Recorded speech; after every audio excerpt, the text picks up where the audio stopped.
testosterona, que é o hormônio masculino predominante, começa a diminuir a sua produção. A produção ocorre 95% nos testículos e por volta de 5 a 7% nas glândulas adrenais. Então, nós chamamos de hipogonadismo primário. O que é isso? O testículo começa a não funcionar como devia e vai caindo o nível de testosterona. E o cair do nível de testosterona interfere em várias coisas.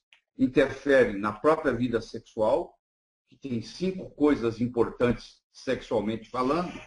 A primeira delas é a libido, é a vontade de ter sexo, que o indivíduo vai deixando de lado, vai assistindo televisão, faz tudo menos o sexo, ele vai ficando no background.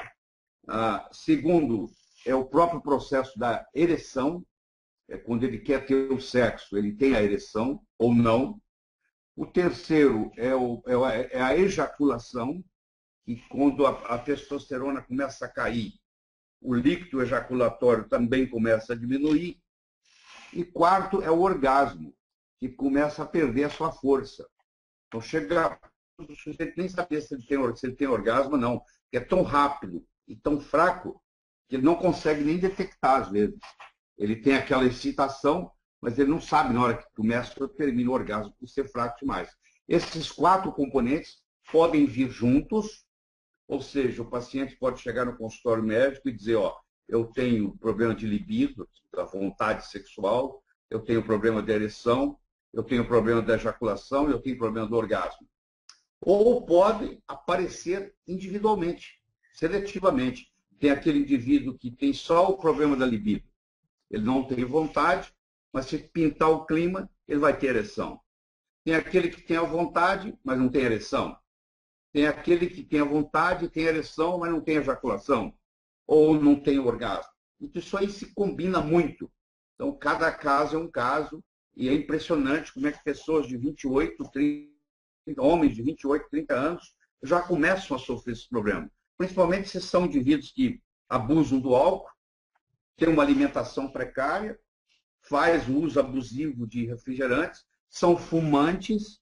Então, geralmente, uma pessoa que fuma mais de 15 cigarros por dia vai terminar com problema de disfunção erétil, mais cedo ou mais tarde.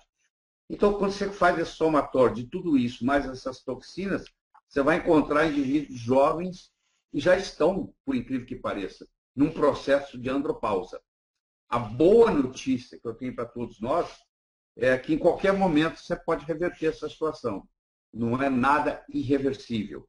Mas se não é tomado nenhuma atitude, se não é mudado o estilo de vida, se não é feito nenhuma modulação hormonal, a tendência é piorar.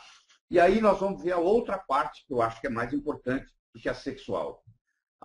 O coração é o órgão que mais tem receptor para testosterona. Na realidade, a testosterona é um hormônio cardíaco, porque ela faz o coração bater com mais força, ela dilata a coronária, ela dilata os vasos do cérebro, ela é vasodilatadora. O cérebro não consegue funcionar sem testosterona, o que dá ao homem esse raciocínio tridimensional, esse raciocínio espacial, essa capacidade de determinar onde ele está no espaço. Ele não precisa de GPS para chegar a lugar nenhum, as mulheres já precisam mais, o homem tem essa capacidade de localização espacial mais desenvolvida por causa da testosterona. É a testosterona que fortalece o osso no homem. Então, o homem que não tem testosterona, ele tem um osso fraco, ele tem um músculo fraco, ele tem um coração fraco, ele tem um cérebro fraco. E ele vai no médico e o médico diz, você tem que aceitar isso. Isso faz parte do processo de envelhecer. Isso faz parte da idade. Isso é normal. Bom, pode ser até ser normal estatisticamente, mas você pode reverter tudo isso. Existem tríbulos ou tribulos terrestres, que têm uma atividade muito interessante em estimular o testículo a produzir hormônio testosterona. Então, o indivíduo que é mais jovem, vamos supor, um indivíduo de 30 anos de idade, nós não vamos colocar ele numa modulação hormonal com testosterona, porque ele teria que ficar a vida inteira. Então, não está na hora ainda. As pessoas mais jovens, elas vão aproveitar essa parte do tríbulos terrestres melhores que nós temos no mercado. E aí o testículo volta a funcionar, porque o testículo ainda é jovem, está faltando uma estimulação. Um dos grandes problemas da andropausa ser prematura é a ingesta excessiva de açúcar. Para o homem, mais do que para a mulher, o açúcar faz muito, nós somos viciados em açúcar, e isso é muito prejudicial. Então, tem pessoas que começam a ter problema de testosterona pelo processo de alimentação, pelo excesso de açúcar, pelo excesso de carboidrato. Às vezes, por desidratação, pela falta de tomar água, porque o centro da fome e o centro da sede estão muito próximos no hipotálamo. E com o passar dos anos, a gente vai perdendo. A partir dos 40, 45 anos, você tem muito pouca sede. Se você for depender da sua sede para beber água, você vai ser uma pessoa desidratada com todas as consequências.